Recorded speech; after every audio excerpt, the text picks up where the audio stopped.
Good evening, fellow owners, and welcome to another episode of Frank Gore Invented the Internet Fantasy Football Update.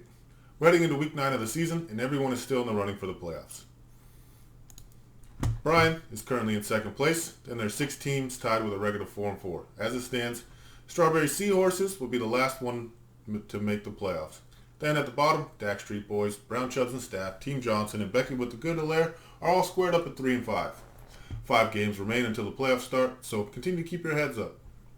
Keep an eye on your rosters also. There are a lot of players on the watch list for Corona this week, along with the large amount of injuries that still seem to linger out there.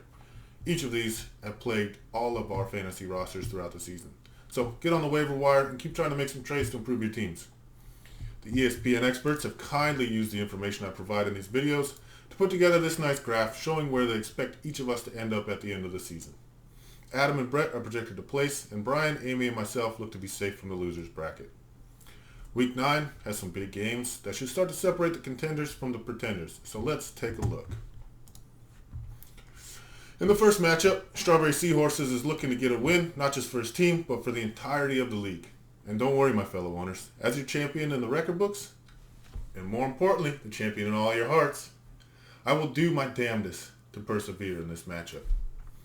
Run CMC looks to have the number 1 overall pick back in her lineup just in time to face Rick Still on roids and keep him tumbling down the rankings where he belongs. Team Johnson takes on Brown Chubbs and Staff. The loser of this game falls significantly behind in the playoff race. And this is the week for the anticipated debut of Antonio Brown for the Buccaneers. Another 3-5 team, Becky with the Good Hilaire, takes on the rising 4-4. Too many names, not enough good ones.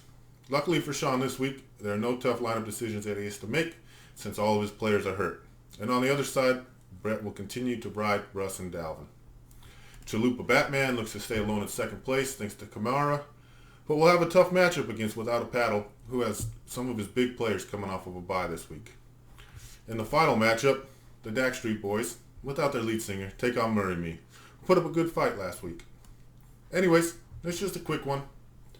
These updates take some time to put together, and the new league office is a little further drive than it used to be. But I'll continue to try and get some decent content out there. Again, keep an eye on your lineup since the NFL news storylines, multiple players being added to COVID reserve list daily, including some Niners, who, if I had to guess, Adam probably waited outside the game and coughed on them. But good luck to all of you, except the one team that was not named in this video. Champion, out.